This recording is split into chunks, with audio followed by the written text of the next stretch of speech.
Have you ever thought about how failure, personal setbacks, and the big disappointments in your life have affected you? Are you someone who is easily discouraged, or are you able to bounce back and overcome adversity? My guest today is going to help us understand a new way to reinterpret failure. Specifically, how you can change your mind about how you perceive failure and its meaning in your life. And how those big setbacks in life that we all go through can become a setup for an unexpected, amazing outcome that can literally put you on the path in life that you were destined for. Welcome to C60 Health Connections, where we meet with leading experts who can help you elevate performance in all aspects of your life. Mark England is with us today to help us understand the power of a resilient mindset. Mark is a TEDx speaker and co-founder and head coach of Enlifted. The Enlifted Method expands on the concepts of positive mental attitude and a growth mindset by distilling big ideas into a simple process that gets you implementing new ways of thinking immediately. Mark and his team teach individuals and coaches how to maintain a positive and productive mindset in any situation. He has been researching, presenting, and coaching on the power of words and stories for the past 15 years. Mark holds a master's degree in education and was an elementary school sports teacher before getting into personal development. I have no doubt that he is going to share some insight with us today that could challenge the way you think about and perceive your life's experiences. My name is Jessica McNaughton, and I am the CEO at shopc60.com and C60 Purple Power. I'm a business executive with years of experience in corporate America, and for more than 20 years, I've been exploring various modalities in health, wellness, and spirituality. Now, before we get started today, any statements that we discuss or any products or topics discussed today have not been evaluated by the Food and Drug Administration. Any products or topics are not intended to diagnose, treat, cure, mitigate, or prevent any disease. So with that, Mark, it's so great to see you. Thank you so much for joining me in our C60 Purple Power community today. Hi, Jess. Thank you for having me on. That was quite the introduction. Thanks. Well, we're honored to spend some time with you today.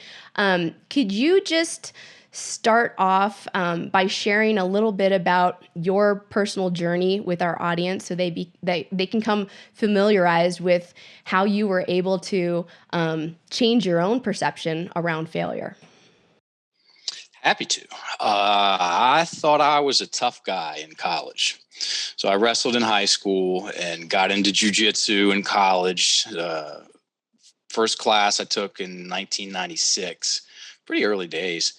And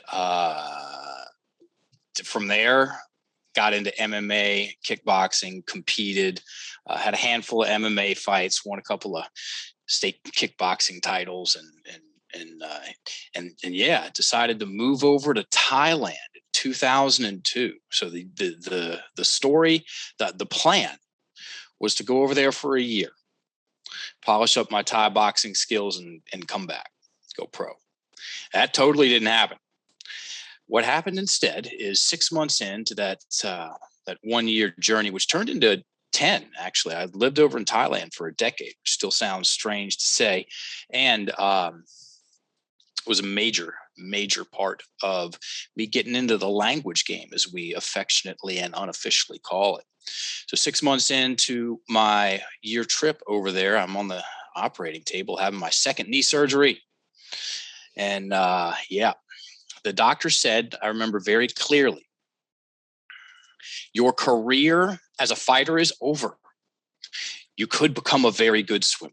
Me imagining myself swimming laps next to grandpa in the pool, not what I had in mind. And so I used, and it was a big deal. It was a big deal for me, Jess. I had my passport for 2 years. No one from Richmond, Virginia is where I was from and fighting. So hometown boy going over there. There was 3 different going away parties. And this was the most bold move I'd ever made up until then. And I used that experience as proof. I used that failure as proof that there was something wrong with me. There really, truly was something wrong with me, because I was paranoid in the background about that. Afraid I was not good enough. And you all can look it up. It's called the fear of telephobia, the fear of not being good enough. It's actually got a name. And that I was somehow doomed to fail. And I used that that experience as the final piece of damning evidence in the case that I had been making against myself for as long as I could remember, that that my greatest fears about myself were true. And I entrenched a victim mentality, which we're going to talk about by definition a lot today, and then get into the specifics of what creates the victim mentality, how we do it, and how we maintain it. And I didn't laugh for an entire year. I don't recommend that. It's a kind of a take out the kind of. It's a very strange experience, and very likely I didn't smile authentically either, because the story that I was telling myself about this major screw up took up the entirety of my mental real estate and robbed me of my ability to enjoy my life. Thank goodness I got sick of that. After a year of being that way, telling myself that story, I said, dude, are you going to be complaining about this when you're 50, 55? And if you do this, if you do that, then you really are a loser. So I said anything but that. And I was teaching, I was an elementary school sports teacher it was going to be 1 year, turned into 5 in Bangkok. Great gig, international school, American calendar, American curriculum. I had a ton of time off, and our vice principal had gone down to this place called the Spa on the island of Koh Samui in the Gulf of Thailand. They were running detoxes. They were running cleanses based off of Dr. Richard Anderson's Arise and Shine program. So the base program, you're paying to not eat, which is a great gig. But 7-day program, detox pills, 2 coffee enemas, morning, noon, saunas, yoga. And at the time, that place was happening, man. There was at least 50 to 60 people there going through the cleanse at any point in time. And so the social scene was an absolute scene. I went down there and I came back feeling better. And I said, you know what? Here's the rocket science math equation, folks. Do something different, get something different. That was a way I could participate differently in my life. And so I kept going back on my 3rd trip down. So this is a long-winded explanation of giving some context to where I came from, how I got myself into a pickle, and then how I proceeded to get myself out of it, 1 word, sentence, story at a time, which eventually it turned my identity on its head. And I now thank my lucky stars that happened in Thailand. And I have, to a damn good degree, dismantled that victim mentality, which was the thing that haunted me the most in my life. Anyway, 3rd trip down there, I'm down there, and there was a gentleman giving a workshop one evening on emotional detoxification. And Mark, in all his wisdom, I snickered at it. I was like, emotional detoxification. I went, though. Glad I did. That gentleman turned into my first mentor in this work, Barry Musgrave. He's 80 years old. He's in Athens. He sees 1 client a day now, still in the game. What a gangster.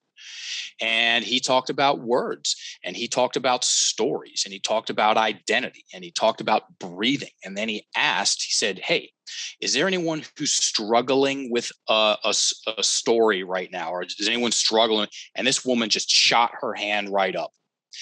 And most people would agree that this is a nasty breakup story. Her and all her friends go to beach week, rent a house. Her boyfriend and all his friends get the house next door. They're down there for a week. Okay. This is college. Add alcohol, press play. What are you getting? Generally speaking, drama. One night, so here's how it goes. One night he hooked up with her best friend in front of everybody. That's bad enough. And then the next night he dumped her in front of everybody. Can we all say ouch on 3? And ouch, right? Yeah. She hadn't been in a relationship in 4 years because of it. She was taking it ultra personal, still in a lot of pain. It had happened. Did I already say 4 years? It had been 4 years since this happened, and she was still holding on to this story.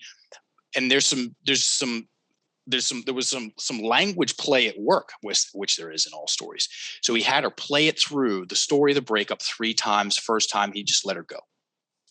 Angry, tears. Second time through, he starts to change some of the language, and you can see the thing. It's just her body language is starting to loosen up a little bit. And then the third time through, he stopped her at the one sentence that held the whole thing together, the Lord of the Rings sentence, the sentence that was forcing her to take it personally and create that dreaded victim villain mental imagery. And here's the sentence, everybody. If you got a pen, because I'm a teacher to the core, we're going to play some language games today. So not only is this a conversation you can listen to, this is something that you can participate in and have an experience in. And as the old saying goes, she who feels it knows it. Write this sentence. This was the sentence for her. He did that to me. And Barry Musgrave, he's smart. He knows the game. He had her say it again. He did that to me. And then he said it. So it was 3 times that statement was made. Everyone was staring at the same configuration of words. And then he said that last word, me, take that out and put in himself, the word himself. And she did. And it was such a radical departure from the story she had been telling herself. It was clunky and it went up at the end. It's known as up talk. It's when you turn a statement into a question. He did that to himself, and then it catches. He did. The breath releases. He did do that to himself. And then she starts talking herself into a new story because she's got a way out with the words. And she starts talking about how he lost friends and all the crap that he caught for it. And then at the end of that little new rant, she goes, that guy was actually pretty weird. It wasn't going to work out anyway. After 4 years of suffering, he changed one word in one sentence, and it let her go in a completely different direction. Because he did that to me. It's personal. He did that to me. He's in the picture. Let's look at how our language. Okay, folks, when I talk about language, I mean our internal dialogue and our external dialogue. I've got a black belt at keeping things simple. Internal dialogue, external dialogue, what we think, what we say, and what we write. So when I say language, that's what I'm referring to. This whole conversation is all about how our language influences us for better and for worse. And as an important side note, most people's language is working against them and they don't even know it. Okay. And this is an education issue, everybody. This has zero to do with intelligence, zero to do with what people deserve or don't. I came up in the public school system. I have a degree in education. On either side of that fence, I didn't have one course, class, or conversation on how to use my language to stay focused on what's important, keep the drama low, build myself up in my imagination, create the good feels. Okay, it was all traditional spelling, grammar, and definitions. There's just a little bit more to our language than that. And so that sentence right there, he did that to me, forces her, regardless of whether she wants to be over this or not, to make the victim, he's in the picture, she's in the picture. She has to wait till he changes his what he's doing, so she can finally relax and move on. Good luck. Don't hold your breath, even though you're going to be holding your breath, because that's a stress-inducing statement. The one thing to put it would, I was telling Jess this before we started the recording. We're known as the language people. We might as well be known as the language and the breathing people, because we talk about the correlation. Good luck separating the two. The correlation between our language and how well we breathe. And most people, since their language is working against them, most people's breath, they're walking around with their breath trapped in their chest in some state of sympathetic nervous system response, upregulation, shallow coastal breathing. And very unfortunate things happen when any living organism stays in a stressed state for prolonged periods of time. No doctor I've ever heard of has recommended a high stress diet for anything good. It's quite the opposite. We want to get our breath lower and slower down in our abdomen, parasympathetic nervous system response. And if we breathe that way a majority of the time, then our body can do what it's supposed to do, which is live way more healthily than crafting and maintaining the victim mentality. I'm about 5 minutes away from and I go on rants and tangents, Jess. I'm about 5 minutes away from, just trust me. I'm about 5 minutes away from reciting the definition of the victim mentality, because it puts a lot of context into what we're talking about. So what happened after that? I looked at that scenario that I said, that's not my story, talking about the he did that to me breakup story. And I said, that's not my story, but that is my story. You had an injury from fighting. And so then your knee was taken out, and then you were told you're not going to be able to become this version of yourself that you've been dreaming about, this ultimate fighter that was gone. Right. And so I had all the villains too. I had all the villains. Who was the villain for you? Was it just life? That was the main villain. That was the long-standing villain. Okay. My genetics were a villain. Okay. Because if I was more durable, if I was if I was a better athlete, that wouldn't happen. Yeah, right. I had the guy that kicked me too hard in warm up. Okay. There's another villain. The doctor, he shouldn't have said those things to me. Like this gets to a very important topic of, a lot of people talk about hate speech. Okay, fine. Keep talking about it. Great. And let's talk about self-hate speech. I mean, who's talked more trash to me than me? No one. It's not even close. But someone will say something to me once that I've secretly whispered to myself about myself 100,000 times, and I'll trash them for it. This is called crazy town. Okay. Yeah. Right. And so what we're here to do, we're here to teach. We're here to teach people about what is happening with their words, their language, and how to use it just a little bit better in certain situations, so they create, and y'all are going to get that in this conversation, so they can create an experience for themselves about what empowered language feels like. Cool. Okay, so you had this moment with your now mentor, but who was not your mentor at the time, and this woman, and you saw this example, and it sounds like the light bulb went off for you, where you realized that you needed to make that shift too. So take us through your journey. What happened next, and how did you get to these conclusions about the failure being actually something that was going to be of benefit to you? That one took a little while, because, well, I'll give you the short history lesson. So I walk out of that workshop, and because he kept everybody after, and then he paired people up, and you had to share a story, and I stayed for that. And so I was paired up with this woman who I forget what she was talking about. I was doing my best, just listening and then using the techniques that he was showing. And he goes, "All right, everybody, switch."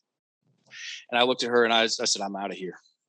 I got up and left. There was not a chance that I was going to share my stories, I was so guarded. So rigid. And I was beyond angry. I was somewhere between bitter and seething about the whole thing, about that situation in general. And then my life as a cursed person, or excuse me, that specific, my hurt knee, and then just being a cursed person in general. And I think that that's not an uncommon feeling for people when you go through something hard. I mean, I could think of many people that I know that just kind of like operate with that as like an undercurrent of, feeling that you kind of get when you're around them, because they're stuck on something and they haven't been able to break through it, move forward, get out of that victim mentality. For sure. And I still, even though I was moved in that workshop, I got up and went straight to an internet cafe. This is in 2003. And I printed off an 80-page manual. Some of you might know about this. Some of your audience, it was called Emotional Freedom Technique. Mm-hmm. That was the workshop that I went to. And at the time, Gary Craig had on his website, I forget the website, an 80-page manual that you can download and do the work on yourself with. I went straight to the internet cafe, printed that thing off, and went to work on my stories. Fast forward, I bought all the DVDs. I went and trained with him in Denver at a EFT Masters 5-day event in 2006. Moved down to Koh Samui, that same place, that same spa, and put my flyer up January 17th, 2007. And I've been somewhere between full-time and overtime the whole time in the game for the past 15 years. And when it dawned on me in chapters that, because I was a very self-serving person. I was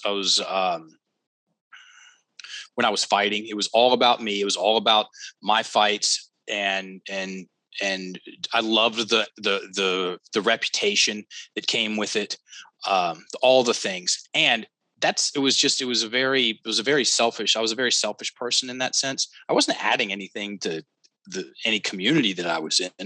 If anything, I was making sure everybody was scared of me. Think about that. Yeah. And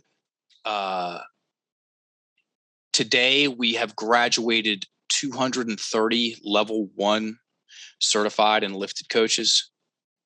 This is my 290th podcast I've been interviewed on. I've been in 3 documentaries.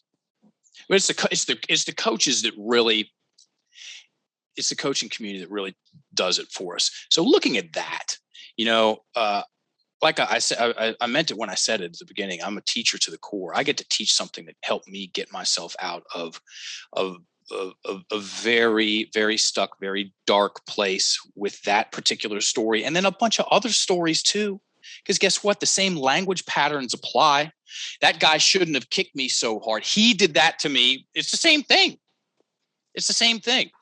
And then when you go into other areas of your life and you demonstrate courage, also known as picking up the pen, which might seem like it weighs 500 pounds, and you write out that story in the facts and the details of that story that's been haunting you since you were 7, and you put that thing to paper, and you begin the process of breaking that spell. The definition of a spell, this is Webster's definition, not mine, is a word or a combination of words of great influence.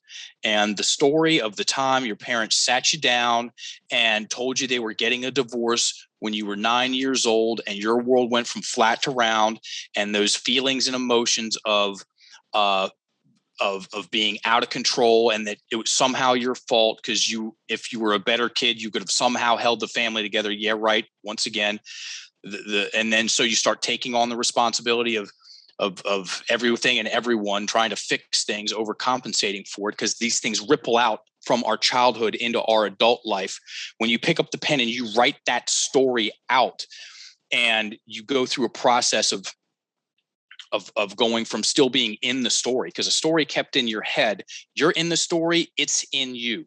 And the fastest way that I know to break a spell is to write that damn thing down, regardless of how. I'll take a little bit of sting right now than 2, 3, 4 decades of dealing with these reoccurring emotional patterns in my life. I'll do that. That's what we teach, and also, of course, moderating the language, the everyday language. But we're real big on the cleanup. Let's get in there and clean house. And we categorize stories into 3 levels. Super easy. Remember, black belt and simplicity. Annoyed, hurt, or haunted. That's it. Most people's stories of some negative emotional response will fit into annoyed. I'm annoyed about that. I'm still annoyed about that. Hurt. Yeah, I'm still hurting, or haunted. And we help people, because those are those specific events, those unresolved specific events, and they're very rarely ever written down, and we're talking about when you write a story. I'm on a rant and tangent. When you write a story out, the facts and the details. So what happened in detail? The devil really is in the detail. This is not how most people journal. Most people don't write a damn thing down. And then when people say they journal, it's this general writing. Most of the time, it's a general writing about how they feel about the thing that happened back then. No, write it out factually and in detail. The devil is in the detail. The devil meaning the emotion and the feeling, okay, and the belief system, which is an expensive word for opinion, which is an expensive word for an idea. A belief system is an idea. A belief system, a lot of stuff that runs the show, our belief systems, our opinions, these things aren't, I mean, they're not factual. You know, you're not going to find nothing ever works out for me on the periodic table of elements, or my you can't trust women. That's not a unit of measurement, you know? So these just these opinions with a lot of emotional charge, what they do, and I know you've got a lot of highly educated people in your audience, and they'll appreciate this. Is this a good time to talk about the reticular activating system? Yeah, let's go. Hardware. So let me back into this once again with a story. 2018, Mr. Early over here. I walk out the door. I'm going to give a presentation. I'm early. I'm rehearsing in my head. I walk over to where I had parked my car the night before, and it's gone. And it took me a hot second to realize that my car had been stolen. Once I did, I called the police. I said, help. I said, hold on, buddy, we're coming. And then I called my dad and I said, Dad, this sounds strange, and I'm telling the truth. Somebody stole my car. I got stuff to do. I need to come out and get the farm truck. So this happened in Richmond. We have a family farm in the middle of the state.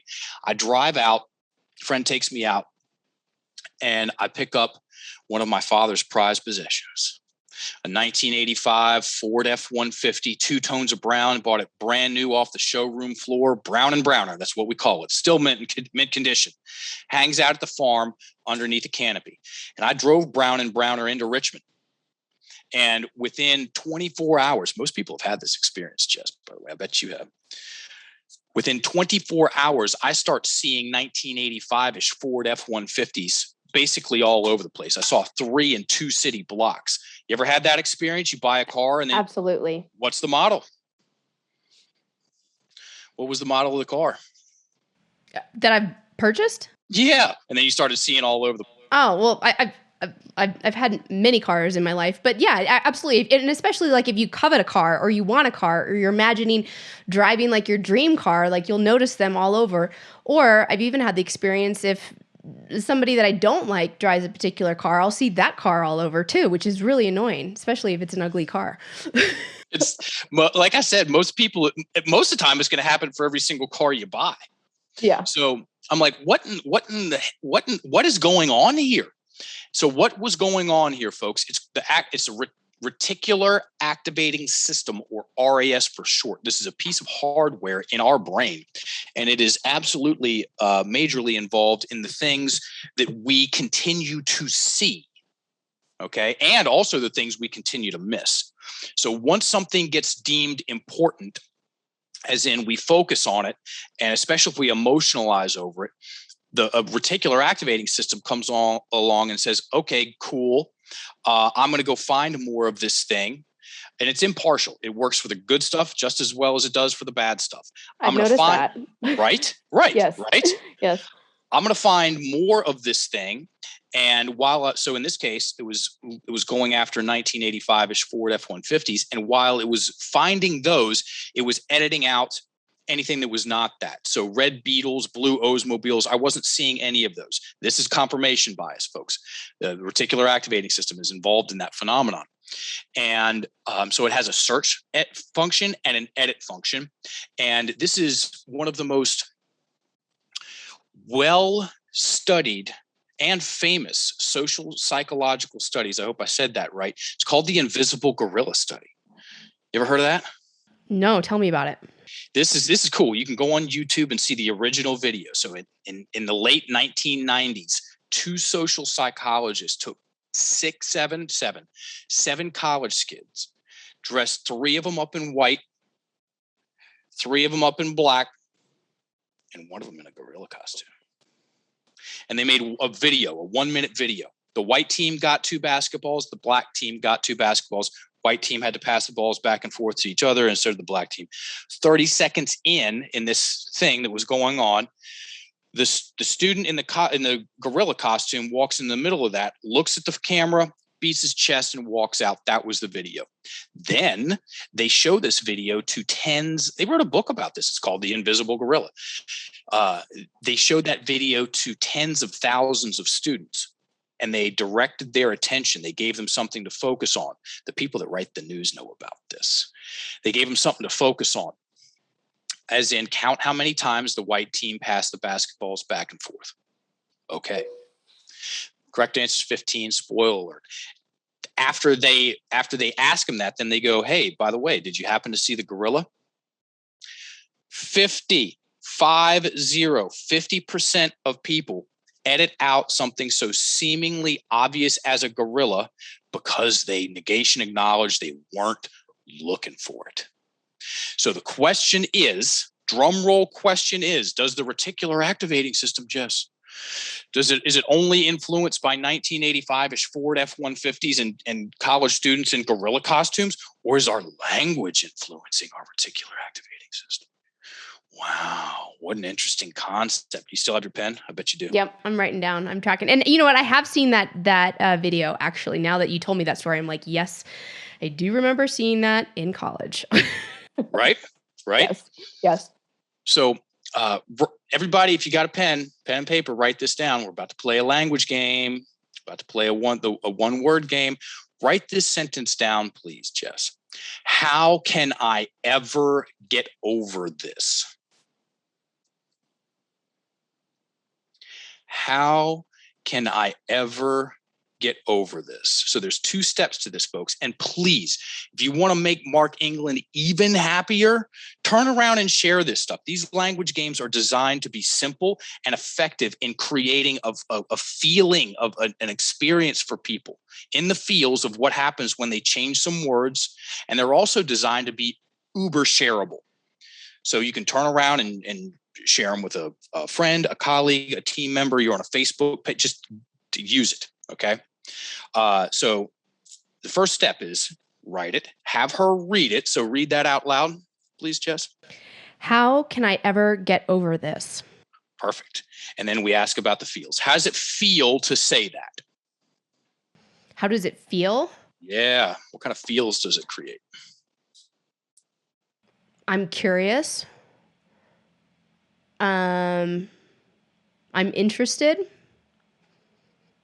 And I have both positive and negative feelings at the same time. So I have some hope, but I also have some uncertainty.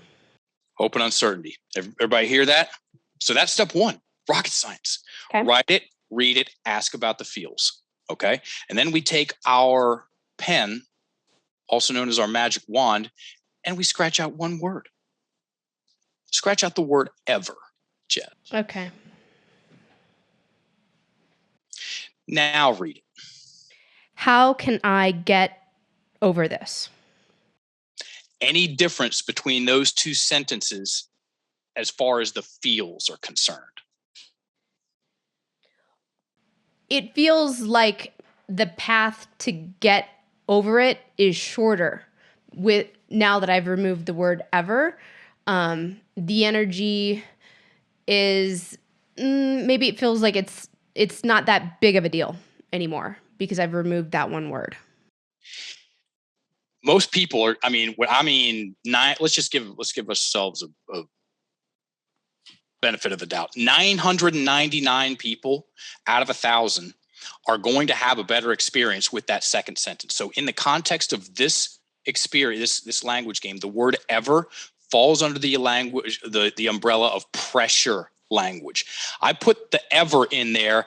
I spike the drama, and yes, fine. It's got a question mark at the end. And when I say it, especially with a little bit of emotion, it's not a question. It's a statement of I'm screwed. How can I ever get over this?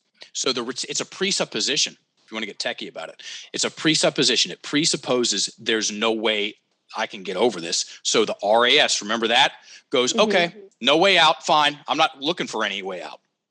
And so the denseness, the heaviness, the resignation, we take out that one word, and now the drama comes down, the emotion comes down, and we have a legitimate question, which is also a presupposition. It presupposes, how can I get over this? It presupposes you can get over it. So the reticular activating system goes, okay, well, if we can get over this, then there's a way to get over this. And I'm going to go find some ways and show them to you in your imagination. And then that happens. The breath releases. Yeah, you heard me. Yeah, and that, because I understand your audience, that right there is called amygdala hijack. When people go into these upregulated sympathetic nervous system response states, it's called amygdala hijack, and a variety of things happen. Daniel Goleman, in his book Emotional Intelligence, I believe it was either in the late 90s or early aughts, he wrote a book and he coined that term, amygdala hijack. And when people go into amygdala hijack, a lot of things happen all at once. So their ability to listen goes way down. Their breath is trapped in their chest. They lose access to their internal and external peripheral vision. And they get focused on something. They get tunnel vision on a thing. We've all had the experience, and we've got language in our language to describe what it's like. We've all had experiences of talking to people that are upregulated in nature. They're in these emotionally charged states. It's like talking to a brick wall, because their ability to hear really goes down. It's a mechanical issue, folks. And so there's a whole lot of benefit from learning how to use our words in ways to, like I said earlier, keep us focused on what we want, on the good things, on the important things. Keep the drama low, keep our breath low and slow, and we'll be better at everything across the board. I mean, both personal and professional. I mean, go out on a date and hold your breath, folks. Go out on a date and you have this story running in the background, and then your breath, you're like all nervous about all kinds of stuff, and the breath is trapped in the chest. You're all rigid. People feel those kinds of things, including yourself. Get on a sales call, and I was head of sales for our company for 6 years, so I can talk about this. Get on a sales call and pitch whatever your thing is with tight, rigid breath. You could be the most qualified person in the world with the best product in the world, and the person wants what you got, and you sound a little bit funny. Yeah, that's never good. I mean, shall I keep going? We've got more language games, of course. So I got more language games I could do. With this particular one, how can I get over this? Do you keep working through the sentence removing words until you are clear about getting over it? That's a great question. That's the first time anyone's ever asked me that on a podcast. So if this was if this was like a coaching interaction, I'd be like, okay, great. How could you? Well, I think what you could do. Yeah. That's one angle. Another angle is turn it into a statement. I can get over this. Yeah, that's what I was wondering, is because if the next thing is not how, but just can I get over this? And then maybe, yeah, I will get over this. That is superior to how can I ever get over this? Right. Whether you want to turn it into an affirmation, I can get over this. Or if you want to get specific options written down, if someone goes from how can I ever get over this to how can I get over this to here are 3 options, it's called options work, right? When people have you'd be shocked, everybody. I mean, this is the world that I live in. Okay. You'd be shocked how many times people that have a large decision to make, negation acknowledged, do not write down their options. Yeah. As in, write down what their options are. And most of the time, it's 2 to 4. Most of the time, it's 2 to 3, really. And when we've got a big decision to make and the options are kept in our head, they're unclear, they're unorganized, the stress is going to be up. It's going to take up a lot of my mental imagery. It's going to take up a lot of the screen. And when I take my pen and I take the time, well, I'm not taking, I'm investing. I invest the time to write down what I could do and what would likely happen because of those actions. The good stuff, the bads, the most likely, the right in the middle, and the least likely. When I do that, I go from overwhelm to manageable, also known as breathing better. And most people make better decisions when they're breathing better. Mm-hmm. So, will you talk to us a little bit? You mentioned this at the beginning that you were deeply entrenched in this victim mentality, and you shared you were going to talk about the definition of that. Can we maybe we just go back a little bit and frame that up? Because maybe some people in our audience don't necessarily perceive themselves as a victim, but they might be stuck in some thinking that could fall into victim mentality thinking. So can you just kind of help us unpack the victim mentality in general? Happy to. And define it. And this is way not 5 minutes, because I said a while ago I'm going to get to the definition. This is like 25 minutes later. Told you, rants and tangents. I'm going to take a little bit out of the middle. This is the verbatim definition of the victim mentality. I'm going to say it twice for effect. I'm going to say it slow once and full regular speed the second time. And if you're a note taker, write this down. Most people have never heard the definition of victim mentality, and most people have never written down the definition of the victim mentality. And what this does is it helps, well, let's use Jess's words, frame the conversation that we're having. The definition of the victim mentality. The victim mentality is an acquired personality trait where a person tends to regard himself or herself as the victim of the negative actions of others, even in the absence of clear evidence. The victim mentality depends on a habitual thought process and attributions. Second time, a little faster. The victim mentality is an acquired personality trait where a person it's a tendency to regard himself or herself as the victim of the negative actions of others, even in the absence of clear evidence. That's the reticular activating system. People will create the evidence out of thin air. Yes. Yep.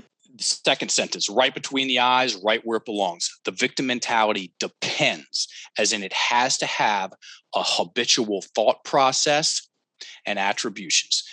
Habitual accurately implies duration and addiction. So if there's a thought process, also known as combinations of words, that the victim mentality has to have, what are the combination of words? And to extrapolate on your point, in 2015, we shot our first online course. And so we've mapped out the language patterns that the victim mentality has to have. And there's 3 pillars of what was called in that first course. We reshot the thing because we had to rename this. It used to be called victim mentality language. It was accurate by definition. And we looked at each other once we had the thing done, decided to reshoot it, which is no small thing to do for 2 dudes bootstrapping a business. And we said, you know what? Calling it victim mentality language is too strong of a place to start the conversation, because people will be like, oh, no, I'm not a victim. But you call it conflict language, and people, it's a lot easier to get on board. People are like, oh, yeah, I got a little conflict at work and you should see my marriage. Conflict language, there's three main pillars of conflict language, okay? Projections, negations, and soft talk. So we started with projections. He did that to me. She never lets me think for myself. My husband made me think we needed to get married. I've heard that, okay? My mother talks to me like a child. And so what the key words are is he, she, they, people's first names, mom and dad. Let's throw the government in there too. I'm guilty of this. I definitely am at that. Yeah, it's just that was my moving on. What you want to do, if you want to,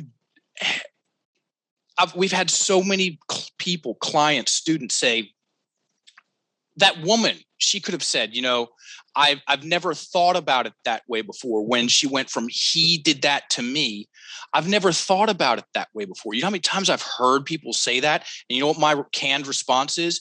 You know why? Because you weren't able to think of it that way.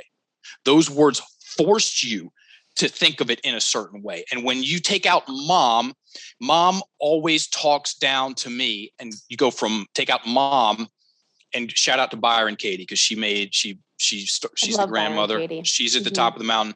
I spent 7 days with her in 2014 in Kripalu. Watched some seriously magical shit happen. Hope it's okay. I can use some spicy language. Go for it. And yeah. And when you go from, my mother's always talking down to me to I'm always talking down to me, or, he did that to me to he did that to himself. What you're learning to do is you're giving yourself choices on how to interpret scenarios. And so you can make more accurate and good word for this audience, anti-inflammatory storytelling. Kinda important. Yeah. And so my husband made me think we needed to get married. Take out my husband and put in myself. She didn't like that. Negation acknowledged. I'll get to negations here in a second. And here's projections is where we start the conversation last, folks, because that's where, generally speaking, this is a very strong, reliable, consistent generalization, is that most people, out of the three pillars of language patterns, so you have soft talk. Soft talk is the easiest. That's what we're going to finish with. Negations, and then projections. Projections is where the bitterness is. It's where the venom's at. It's where most people are going to have a higher emotional charge and attachment. If someone's if they're really stressed out about something, breath trapped in the chest, that is the demonstration of attachment. It's nice to talk about attachment. You want to demonstrate attachment, get your breath low and slow and keep it there. Then you're unattached, right? And projections stress people out in the most strong way of those three language patterns. Then you have negations, okay, which does bring up another important point for the general conversation of this conversation. So we talk about language being internal dialogue, external dialogue, thoughts, speech, writing. Okay. Our language, remember, simple. Our language influences four main aspects of our experience of ourselves instantly, immediately. Our imagination, our feelings and emotions, our posture, let's keep that as simple as possible, and our breath. Okay. Talk yourself into a bad mood and stay there. It affects your posture. You start leaning over because the energy's heavy. Talk yourself into a good mood and stay there, and things are looking up. 2000 something, doesn't matter. I'm up in Calgary. I used to say Calgary. It's Calgary. I got corrected. Doing a training for a group of a sales team. And I stayed after and did one-on-one sessions with them. And I'm in a room with a 23-year-old man who's struggling at work, 2 chairs, 6 feet apart, facing each other. This is what he said. This is what he did. He said, I'm going to do what he did. I'm going to attempt to tighten this thing so my headpiece doesn't fly off. He goes, Mark, I can't keep focusing on my past. And for those of y'all that are listening, I just turned around and looked behind me. My entire body got into it. I'm staring right at him. Of course, I saw it. I'm 6 feet away. I go, dude, you just turned around and looked behind you? And he goes, what? And I go, yeah, what'd you see? He had to stop and think about it. I saw myself on the couch and all alone. There's 2, remember the 4? His posture, his body, his posture, his imagination. I asked him what he was feeling. He was angry and scared. And then where do you think he was breathing? Nice down, low, deep nose, up in his chest. And I did exactly what we did. I handed him the pen. I said, write that sentence down. He said, which one? I said, I can't keep focusing on my past. And he did. I said, so the negation keywords, folks, write these down. Can't, won't, isn't, not, hasn't, haven't, shouldn't, won't. Those words force you to stare at the worst case scenario. My grandmother was a 2-time Olympic black belt medalist in worrying. She was as good as there's ever been. And I only figured out why once I got into the language game. So I said, if that's what you can't keep doing, what can you start doing? And again, up talk. It went up at the end because it was such a, again, radical departure. It was a half sentence. Focus on my future more? And I said, yeah, now turn it into a statement. And once again, this was clunky too, because the way we use our language, look, it's right between our ears. It's right under our nose. It's right at our fingertips. It's the easiest thing to overlook in the world. And I mean, come on, what's more seductive than our own voice in our own head? And right. And most people, it's super easy to fall into the trap of thinking that the solution to my problems, which are huge, the solution has to be as equally as huge. No, I'm here to tell you that there's a linguistic component. There's a language component to your situations that just these stressful stories. And if you write them down, you can get down to these keywords and start. It's the crowbar in the door. And he said, I can focus on my future more. Great. Take a breath. Say it again. I can focus on my future more. Now that he's pointed in the right direction, my driving teacher, I'm still talking about this, was 30 years ago. First thing my driving teacher said when I got in the car, look where you want to go because you're probably going to go there. That's why the windshield's this big and the rear view's this way. Exactly. And because he was pointed in the right direction, also known as RAS, I said, okay, great. What's 3 things that you can do to focus on your future? And he said, there's some books I really need to read. Wrote that down. I need to go to the social mixers once a month, which is just, everybody gets together and drinks and chit chats. And then there's a mentorship program. He did all 3 of those things, wrote me 9 months later and said, my professional life has changed. I'm making money and I got my own apartment. Okay. Words, folks. And then there's soft talk, which is the gateway drug to the rest of your language. It's the easiest place to start. Jess, you got one more language game in you? Let's do this. Let's do this. That's the attitude. Cool. So please follow along, everybody, if you want to. Write down one personal goal for 2022 and one professional goal for 2022. And make them both complete sentences. So I will visit Croatia in October of 2022. That's an example of a personal goal. Professional. We will draft we will have the draft of our book done by the end of the summer, something like that. Okay. And that's how this is a language game, everybody. These are layups as far as the language games are concerned. And this one's even better than the one we did earlier. Have them write them, have them read them, and then ask about the feels. That's step 1. So when you have both of those, please read them. Okay. So my personal goal is, this just sounds like fun to me, and I haven't done it before, but I will ride in a hot air balloon this year. Perfect. How does that feel to say? It sounds like it feels like I've got something to look forward to, and it's exciting, and maybe I feel a little bit nervous, but in a good way. Nice. All right answers, folks, all the time, just like Okay. improv.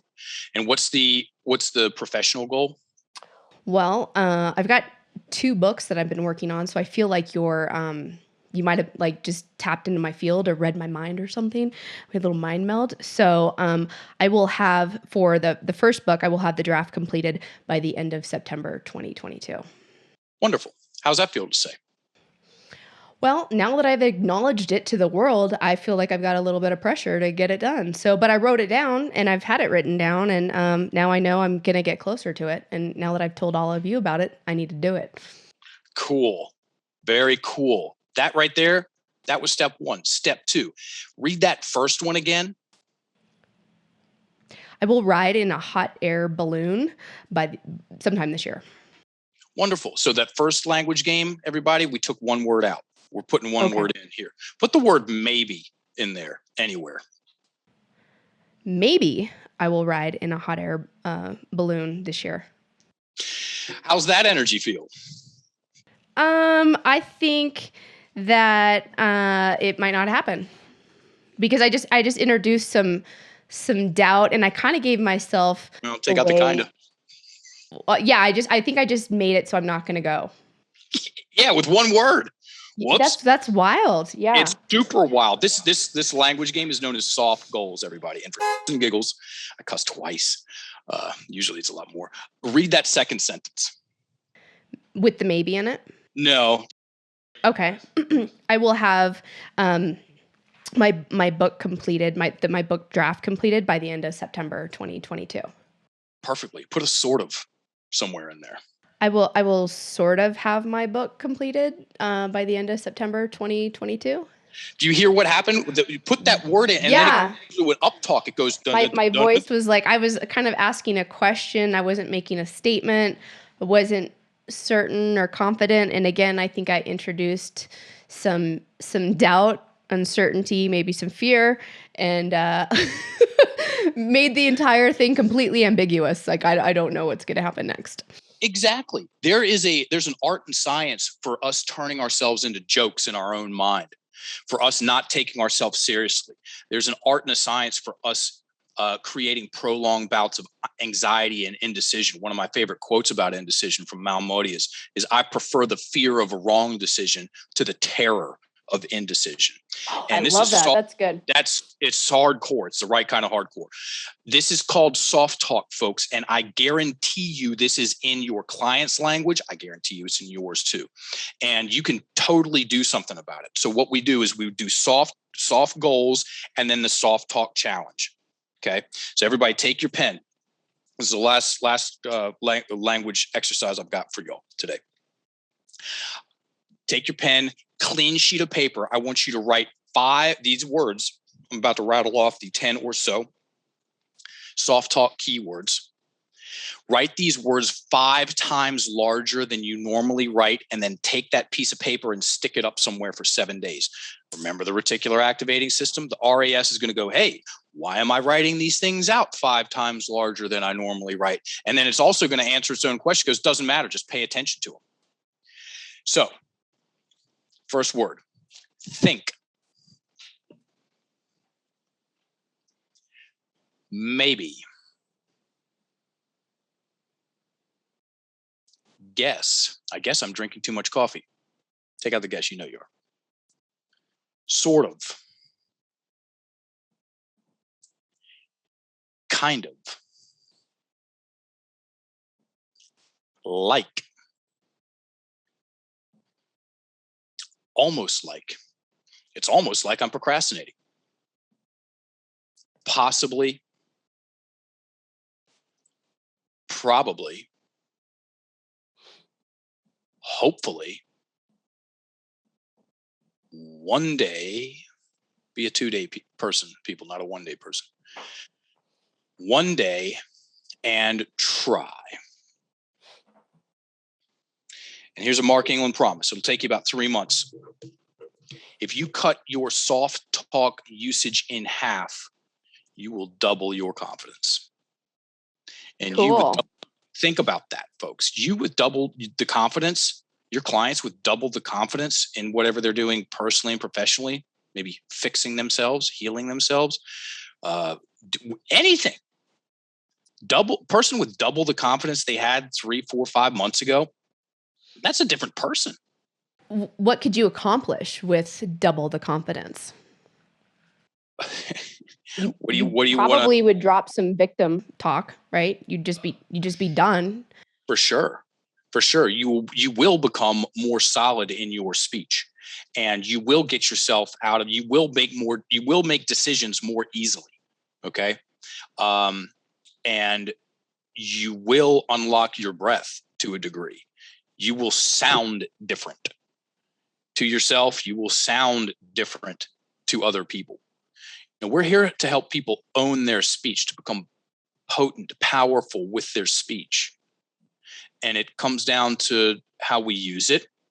Of course, what words we choose. Rate of speech is a big one too.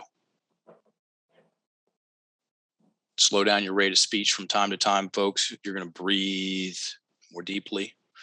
You'll have more space, mental real estate to connect the dots between how your words influence you for better and for worse. You'll give yourself more range, more ability to hit and inflect on certain words and sit with the pauses. Okay, so the only 99.99% of my professional time is dedicated to the certifications. Like I said, I'm the head coach. I deliver all the trainings. I do a little bit of one-on-one coaching, and the only one-on-one coaching that I do is presentation skills. I'm a professional speaker and a professional speaking coach. And within the first 10 minutes of working with someone, we're talking about rate of speech because it's that important. That's awesome. Will you talk to us just a little bit about identity? Because I know that was something that was a really, important thing for you to lose when you had your knee injury and you could no longer become this fighter that you had dreamed of being. Can you talk to us a little bit about like how we can let go and shift and embrace a new identity in life? Webster's definition of identity is the fact of being who or what a person is. That's the definition. And I dispelled that idea quite quickly and quite comically on stage, TEDx RVA 2017, when I asked the crowd of 1,800 people, do you see yourself differently in any way now than when you were 5? And it's such a ridiculous conversation. It got a audible round of laughter. So our identity is there. It's not factual. Like I said, units of measurement and periodic table of elements. Our identity is not factual. It's an ongoing, fluid, flexible process that we participate in. Listen, you're telling yourself a story to yourself about yourself. And I feel very comfortable saying this. You didn't have any classes in school about how to do it well. So left to its own devices, the way the English language is used, the vast majority of the English language is externalized, vague, and inflammatory. So what we're here to do is we're here to tighten that whole thing up, get specific, get reflective, okay, and become more powerful with our thoughts and our speech and our emails and our texts. And there's a variety of a laundry list. Let me take out. There's a laundry list of amazing things that happen when people start making, from time to time, some seemingly minor adjustments to their everyday, ordinary language. You'll make better stories. So words to stories, stories to realities. Take out reality, put in identity. Okay. You start changing words, and you're going to change stories, and you're going to change your identity. And when you do that, if anyone wants a phenomenal book, we use this in our level 1 certifications, all of them so far. The Talent Code by Daniel Coyle. It talks a lot about what happens. Very fun book to read. It talks a lot about what happens when people identify themselves as something. Very powerful things, forces come into play when someone identifies themselves as not good enough. very powerful things come into play when people identify themselves as, or they make the statement, if I keep showing up, good things are going to happen. Okay. And then inadvertently that you keep doing that. And then the identity is I'm the person that shows up. I show up. Okay. And then you show up, you talk yourself into stuff. Like I said, this has been amazing. Thank you so much. I know you mentioned breath work is a big part of what you do. Do you have one favorite breath exercise that you recommend if you're catching yourself? Maybe you're in a spiral of negative self-talk, or you've just had an event or a situation that's triggering you, and you've kind of got your I'm victim, he, she, they, whatever, did this to me, and blah, blah, blah. What would you recommend people do, like, immediately to get back in touch with that slower, deeper breath that can help reset and help us go back into a more balanced state of being? You ask very good questions. So I'm about to share with you all so we're open source with our coaching technology for a variety of reasons. One, I'll put it up against any coaching system out there. Okay. And two, it's a good way to be.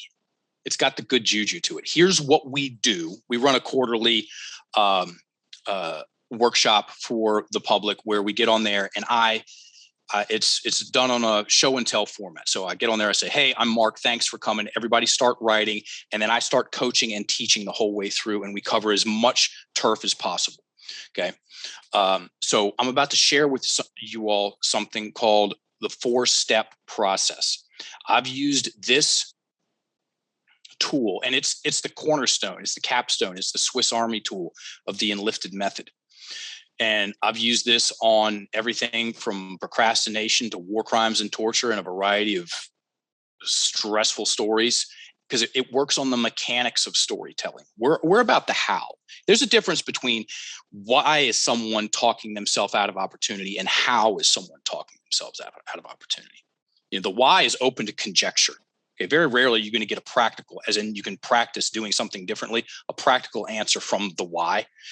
The how, on the other hand, that's where the action's at, especially with the stories. So first things first, like I said, pick up the pen and write it out. Whatever it is, in conversational English, err on the side for full sentences, punctuation, err the facts and details, err on the side of more detail than less. Title it, whatever the thing is, write it out. So you do the writing part before you even focus on the breathing? 1,000%. Okay. 1,000%. So the quick and dirty on that is a story kept in your head. Okay. It's very disorganized compared to once it's written down. It's very disorganized. It's seemingly infinite. Where does it start? Where does it stop? There's the worst part again. Ouch. It's the story kept in the head activates that stress response, breath trapped in my chest.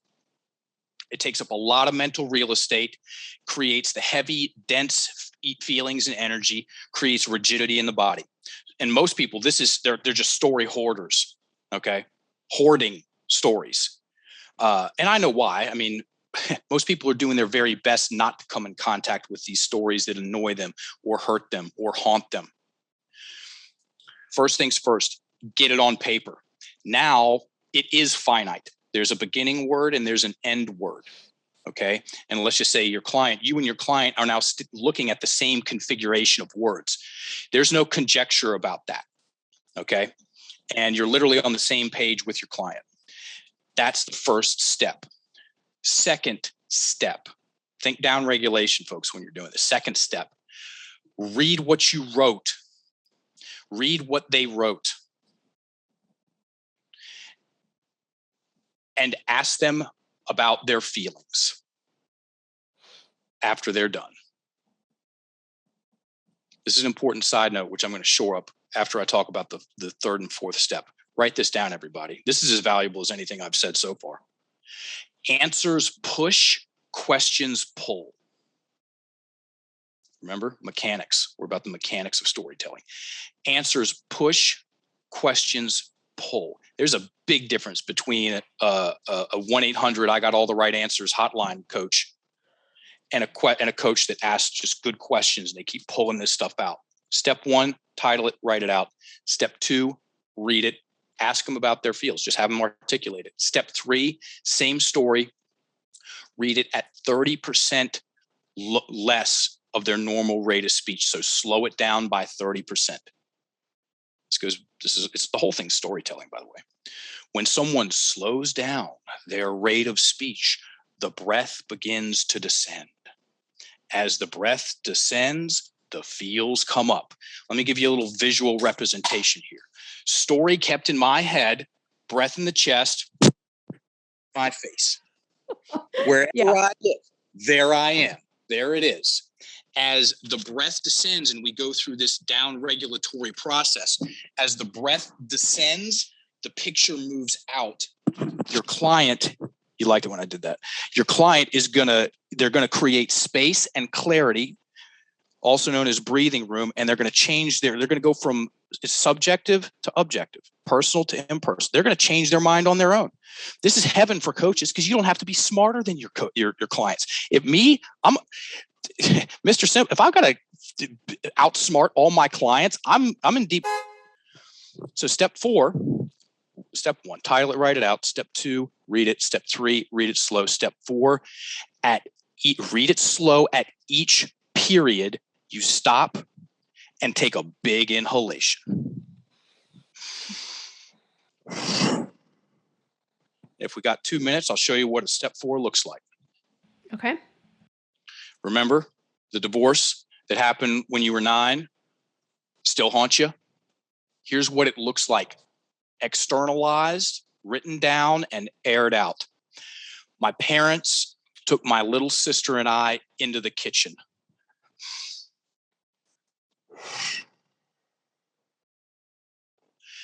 My mom was crying.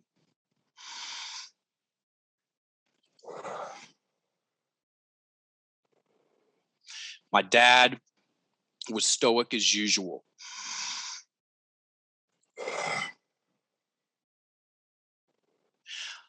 I didn't know what was going on.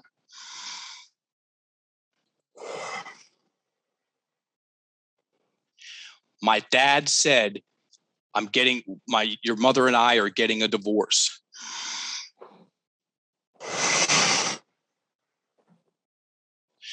And that we were going to stay with her and he's getting an apartment across town.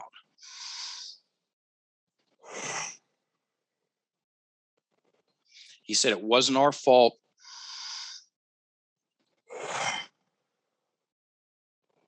And he loves us very much.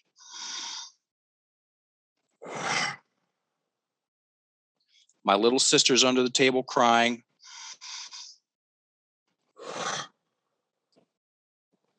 And I think to myself, I should have been a better son.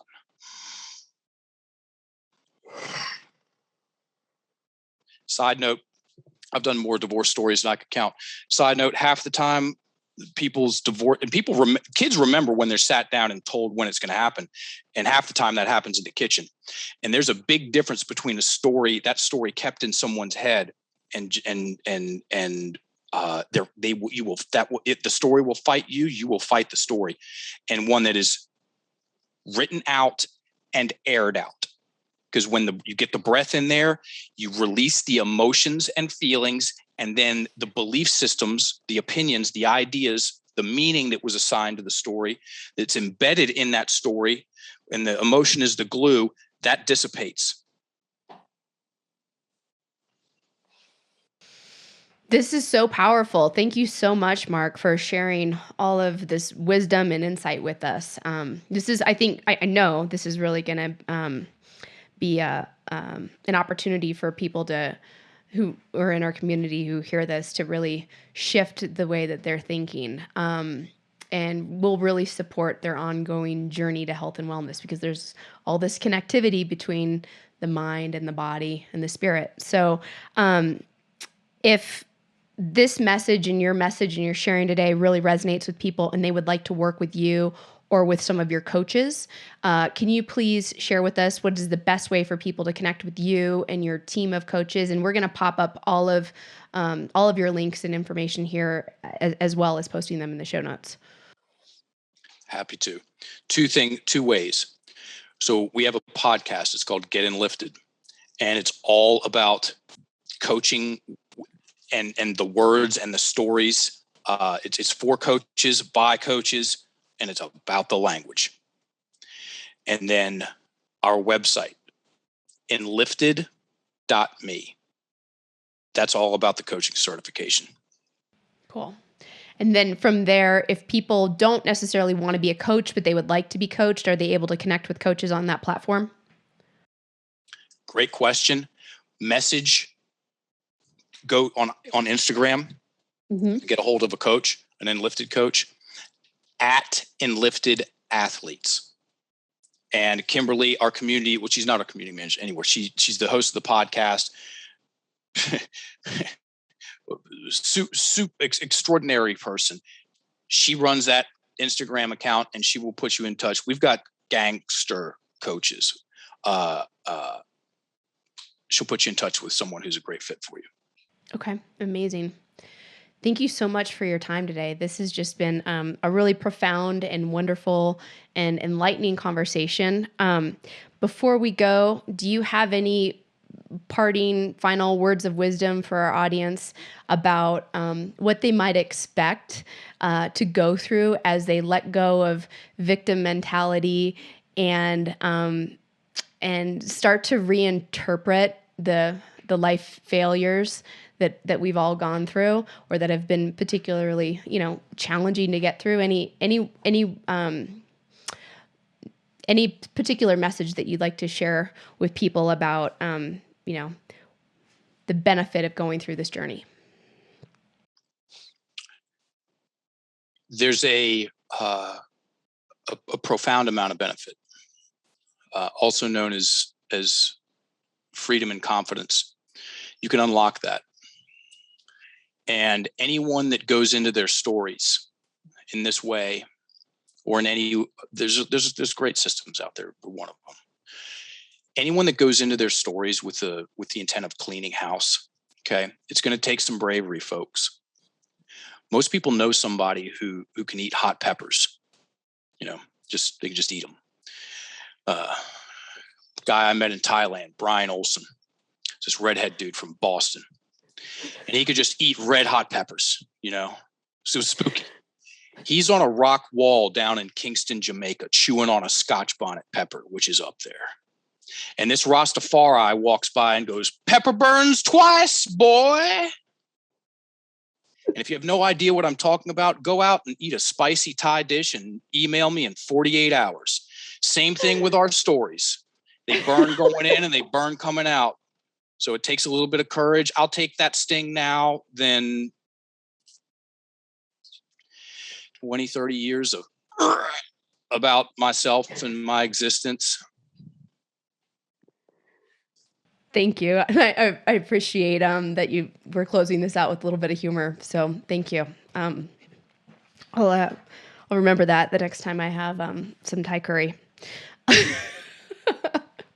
Mark, it's been such a pleasure. Thank you so much. And I'd love to invite you back again soon and do another iteration of this conversation. This has been really wonderful. My pleasure. My arm can be quite easily twisted to go off on. So I stopped counting when I got off stage at TEDx. You look up our TEDx talk, Mark England TEDx. We're going to put a link here so everyone can connect to it easily. Yeah, I got off stage. It was my 500th presentation. I stopped counting at that time. I can go off on the difference on presentation skills, the difference between amateurs and professionals. And it's not whether you get paid or not. Very valuable, very practical. And, you increase your ability to get on stage or get on podcasts and be entertaining and valuable. And your business it will improve. Awesome. Thank you so much.